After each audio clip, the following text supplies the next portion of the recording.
কথায় আছে যে রাখে আল্লাহ মারে কে। আমি প্রথমত শুকরিয়া আদায় করছি যে আজকের যে ইরানের রেভলিউশন অথবা সেই 1977 থেকে আজকের 2026, ছোট্ট একটা মুরগির বাচ্চা এখন যখন ধরেন বন মোরগে পরিণত হয়েছে, যার নেতৃত্বে ইরানের ওয়ান অ্যান্ড অনলি কিং এর উপর যদি আর কোনো কিছু থাকে, তিনি হচ্ছেন সর্বোচ্চ নেতা খামেনি সাহেব। অল্পের জন্য আজকে তিনি বেঁচে গেছেন। তবে আমি আগেই বলছিলাম, গতবার যখন ইসরায়েল ইরানে অভিযান চালালো, তাদের টার্গেট ছিল কিন্তু ওই যে আগে যেভাবে সামরিক বাহিনী সহ বিভিন্ন ডিপার্টমেন্টে লাইক পরমাণু বিজ্ঞানী বা আরো যারা আছেন তাদেরকে টার্গেট করে করে যে খেলাটা খেলছিল, এইবারও দেখেন রাজধানী তেহরানের আশেপাশে অভিযান চলছে। অপরদিকে আমাদের যে সর্বোচ্চ নেতা আছে ওনার বাসভবনটা গুড়াই দেওয়া হয়েছে। তবে এখানে একটা ব্লাফ দেওয়া হয়েছে, কোনটা? তিনি এখানে ছিলেন না। তথ্যে কোথাও না কোথাও ইনফরমেশন রং ছিল। দর্শক, সর্বশেষ আপডেট হচ্ছে আন্তর্জাতিক গণমাধ্যম সিএনএন এর প্রতিবেদন বলছে যে, লাইভ প্রতিবেদনটা আমরা দেখেছি, যদিও আমি এখানে ফুটেজগুলো আপনাদেরকে দেখাতে পারছি না, ইরানের সর্বোচ্চ নেতার বাসভবন এবং তার কার্যালয় সবকিছুকে টার্গেট করে একাধিকবার সেখানে অভিযান চালানো হয়েছে। কয়েক তলা বিশিষ্ট ভবনটি মুহূর্তে ছাইয়ে পরিণত হয়েছে। ইরানি গণমাধ্যম বলছে তেহরানের পাস্তোর জেলায় একাধিক বিস্ফোরণ হয়েছে। উচ্চ নিরাপত্তায় ঘেরা সত্ত্বেও, অর্থাৎ এই এলাকাটা আগে থেকেই হিউজ পরিমাণ প্রোটেক্টেড ছিল, যদিও নেতা এখানে ছিলেন না। উচ্চ নিরাপত্তা ঘেরা এই এলাকায় খামেনির বাসভবন এবং কার্যালয় রয়েছে।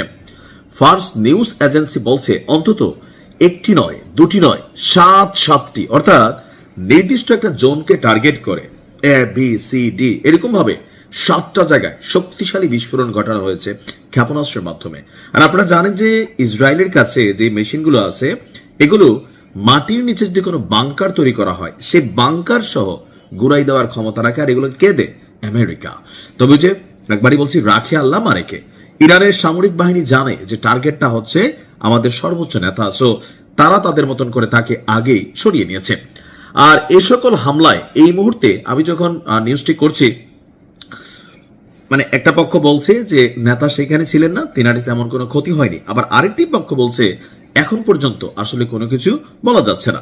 তবে আমার ধারণা আলহামদুলিল্লাহ নিশ্চয়ই খারাপ কিছু হয়নি, কারণ ইরানের আপনার একজন কর্মকর্তা বার্তা সংস্থা রয়টার্সকে তিনি এই তথ্যটা দিয়েছেন, যেখান থেকে আমি শুকরিয়া আদায় করছি যে সর্বোচ্চ নেতা তিনি আসলে রাজধানী তেহরানে নেই, তাকে নিরাপদ স্থানে অন্যত্র সরিয়ে নেওয়া হয়েছে।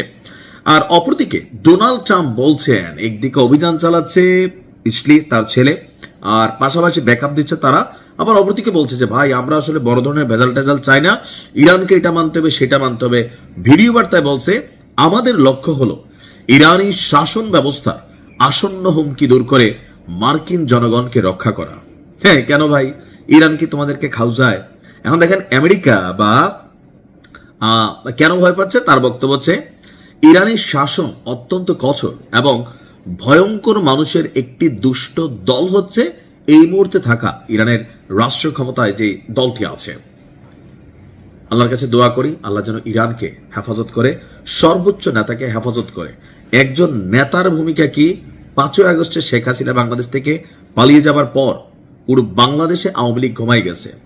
এর আগে একটা হোটেলে মাওলানা মামুনুল হক ঝর্ণাকে নিয়ে যে অবকাশ যাপন করতে যাওয়ার পর সেই ঘটনায় তিনি যখন গ্রেপ্তার হইলেন, এরপর পুরো হেফাজত ইসলাম পোতাই গেছিল। আপনার বুঝতে হবে যে লিডার একটা দলকে রিপ্রেজেন্ট করে। ভালো থাকুন, আসসালামু আলাইকুম।